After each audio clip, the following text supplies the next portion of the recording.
Manolo te connaît dans le monde du flamenco, tu es le maestro de beaucoup d'artistes. Est-ce que tu peux me dire, dans ta carrière artistique, quels sont les grands moments qui t'ont marqué et dont tu as envie de nous parler? Si on commence en bas par le début, déjà les débuts de ta danse. Le début de ma danse, j'ai commencé de petit, d'enfant.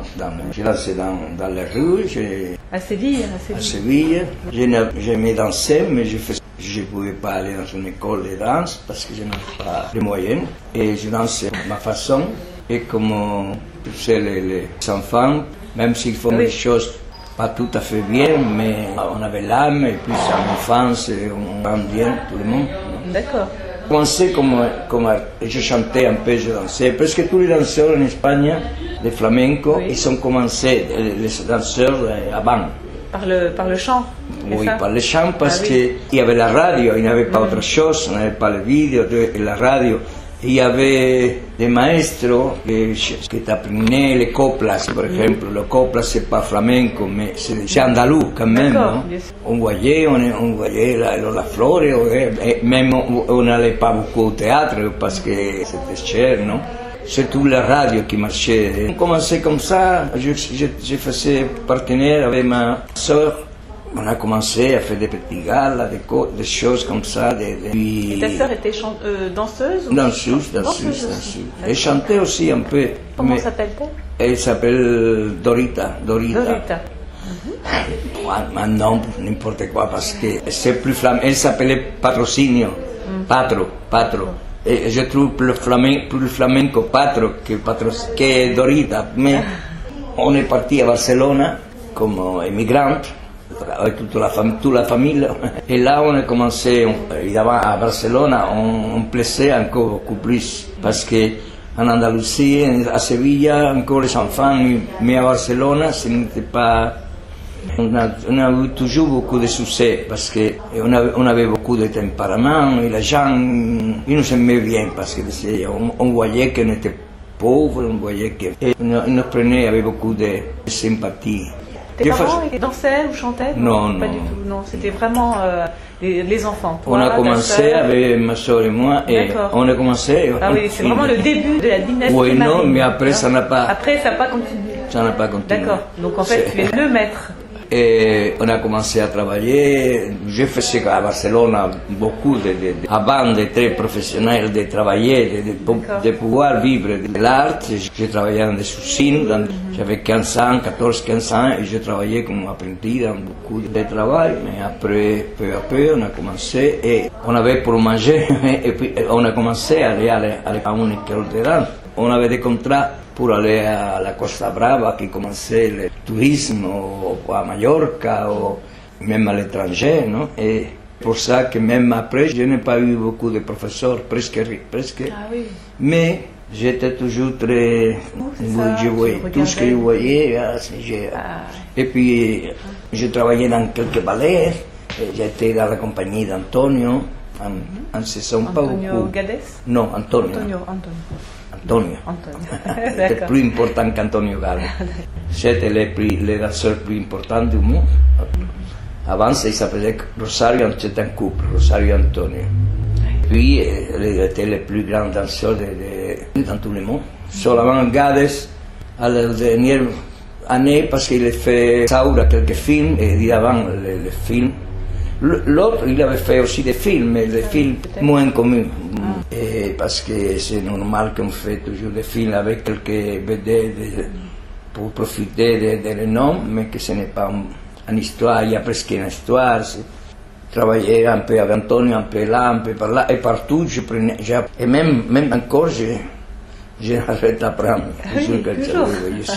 Toujours. Quand je voyage beaucoup, j'aime voyager. Oui. Et j'aime. Toi, par exemple, parfois j'en ai marre de flamenco. Et je vois tous les spectacles. Tout ce que je peux, je vois, je suis toujours. On apprend toujours quelque chose. C'est ça.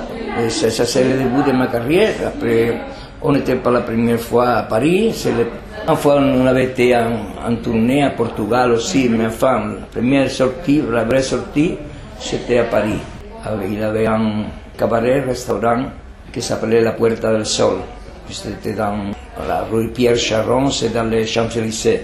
Et c'était là, on était engagé pour aller en Suède, au Théâtre National. On a un contrat, je pense que c'était 3 mois, et comme ça. Et c'est comme ça que les choses ont évolué. Ça n'est pas allé tout de suite. Oui, petit à petit. Pour ça, la première fois, on était engagé à Paris, mais après, on était plusieurs fois, 1 ou 2 fois, à l'aventure sans engagement. On avait que pour les trains et pour des... Mais moi, je me rappelle d'une photo de toi qui a été faite par René Robert. Oui. Donc c'est à cette période, je pense. Très belle photo. Plus tard c'était plus tard. Ah, c'était plus tard, d'accord. Si, j'étais après plus tard, enfin, dans un restaurant qui s'appelait le Catalan, très connu, comme flamenco. Il y avait beaucoup de très bons guitaristes, des chanteurs et un danseuse et un danseur. J'ai connu là beaucoup de gens très importants, des écrivains, des peintres, des gens très... Et donc après, tu as d'abord fondé une école ou comment ça s'est passé? C'est plus tard. D'accord. Donc l'école, j'ai commencé, ça fait 30 ans. 30 ans. 30 ans, j'avais déjà... Vous avez déjà une longue carrière artistique. Ah oui, déjà. 5 ans. Donc en fait, ta carrière artistique a démarré bien au fur et à mesure, mais alors il y a eu des événements qui ont été importants dans ta carrière. Tu peux nous en parler un petit peu? Plus tard, j'ai fait un troupe. Mais en ce temps, le flamenco n'était pas trop connu, mais il n'y avait pas de festival flamenco, même le festival flamenco de Jerez, la Biennale de Séville, ça n'existait non plus.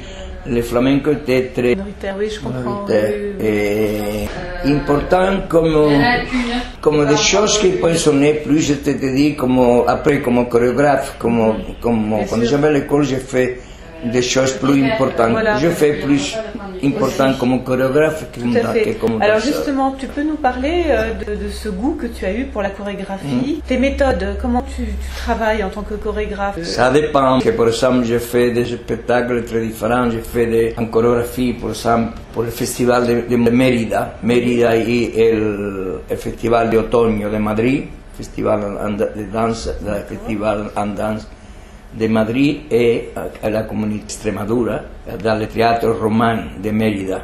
J'ai fait, par exemple, un ballet avec une femme qui était formidable, Manuela Vargas, elle était très connue. Et évidemment, Fedra, c'est un drame, mais c'est une façon de danser, de musique. Et puis j'ai fait un spectacle, par exemple, qui était pour la Expo 92 à Séville. C'était le spectacle officiel de la Expo dans un stade grand. Et il y avait 60 danseurs. Par exemple, le ballet, c'était 60 danseurs. Dans ce ballet, il y avait beaucoup de gens qui maintenant sont... Il y avait Campayo, pas sa sœur, mais... Ah oui, il a été ton élève. Il était Isabelita, si. Enfin, et des gens beaucoup plus connus que Campayo. Tu as chorégraphié sans scrupule. Claro, il a fait un spectacle, il y avait 60 danseurs sur la copla. D'accord. Sur le flamenco et copla, non? Et il y avait 5 chanteurs famosas. Il y avait des costumes...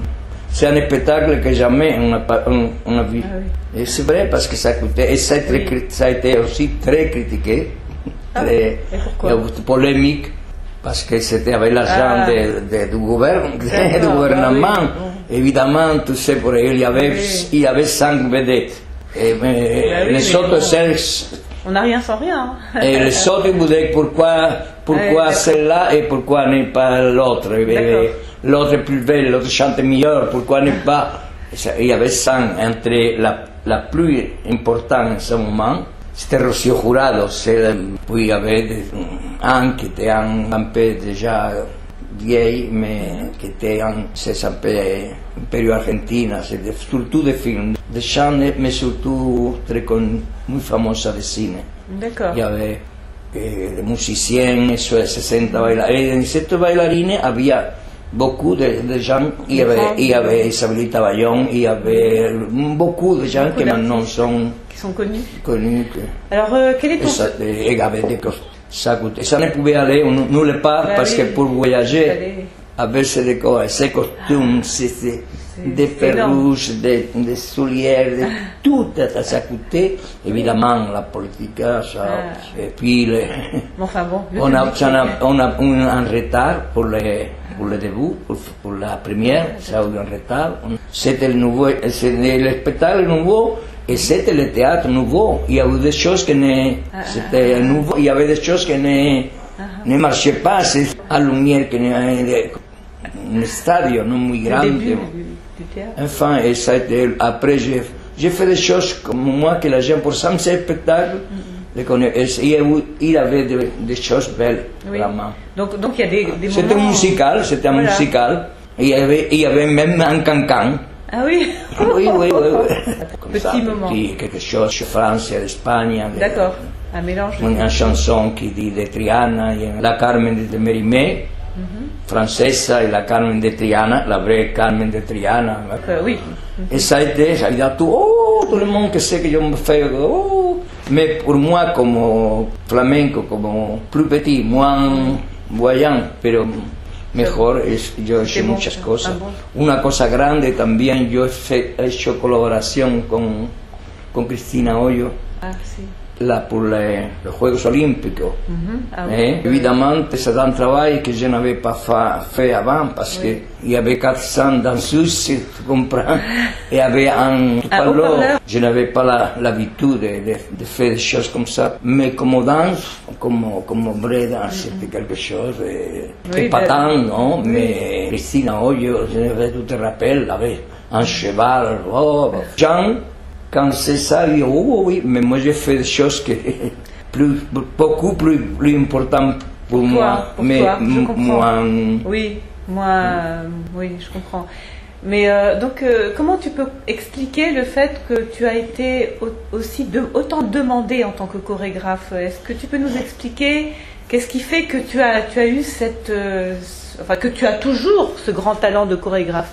Non importance, c'est bien de mes élèves. J'ai sorti beaucoup de danseurs qui maintenant sont de grandes vedettes, Maria Pajés, et Cristina Hoyo, qui n'est pas commencé avec moi. Parce que Cristina, il a aussi 60 ans, donc quand j'ai commencé à donner des classes, Cristina Hoyo, elle était déjà danseuse, non? J'ai collaboré avec Cristina, j'ai fait la chorégraphie pour beaucoup de spectacles, tous les premiers spectacles de Cristina. Et puis dans mes écoles, il y avait tous les gens qui naissent. Maintenant commencent les plus jeunes. Déjà, ça fait 10 ans que je n'ai plus l'école, que je ne donne pas de cours, seulement je fais des stages. Dans le monde évidemment. Entier. Mais avant, il n'y avait pas un danseur. Et si tu vas dans le curriculum de tous les danseurs de maintenant qui ont 30 ans, 40 ans, il n'y a pas un qui n'est pas passé par mon école. Plus ou moins. Il y a quelques-uns comme Campayo, qui sont restés des années. Il y a des gens qui sont restés 3 mois ou 1 mois, la Yerbabuena, parce que c'était des gens aussi qui n'étaient pas de Sevilla. Par exemple, la Yerbabuena, si c'était venu à Sevilla, il a resté 2 semaines, il est venu à mon école, ou d'autres françaises. Comment ça se passait quand tu avais tes élèves et quand tu as encore tes élèves, est-ce que parfois tu remarques qu'il y a une élève ou un élève qui va sortir du lot, qui va devenir un grand? Est-ce que tu le vois déjà à l'avance? Tu le sens tout de suite? Ça, je le vois. Par exemple, j'ai vu un artiste que je vis à Barcelone et que je dis au patron del Cordobés d'un tableau qu'il y a dans la Rambla. Et il y avait un chanteur avec les cheveux très courts, parce qu'il faisait le service militaire, et c'était Poveda. Ah oui? Oui, et je lui dis, qui est ce garçon? Je ne connais pas, je n'ai jamais vu à Sevilla ou à Jerez, cet chanteur, il dit, c'est un chanteur d'ici, de Badalona. C'est un Badalona et Barcelone? À côté de Barcelone, c'est comme on dit un quartier. Et je lui dis, il ne va pas rester beaucoup de temps ici. Il me dit, pourquoi? Il dit, parce qu'il est trop bon. Parce qu'il est trop bon, et s'il est trop bon, il va devenir, il ne va pas rester dans son tableau. Et voilà. Comme ça, beaucoup de gens. J'ai vu des guitaristes, un guitariste, Vicente Amigo aussi, je l'ai vu. Oui. Je l'ai vu jouer à Cordoba, festival de la guitare, pour le concours. Et il était très jeune. Et j'ai pensé, qui c'est que ce garçon? Il joue bien, formidable. Et donc, tu connais Vicente Amigo? Oui, bien sûr, tout le monde le connaît. Un grand bel. Moi, je peux me tromper, parce que, tu sais, pour les artistes, comme tout dans la vie, il faut être bon, mais il faut aussi avoir la chance, il faut durer, il faut avoir... C'est très important, la relation publique.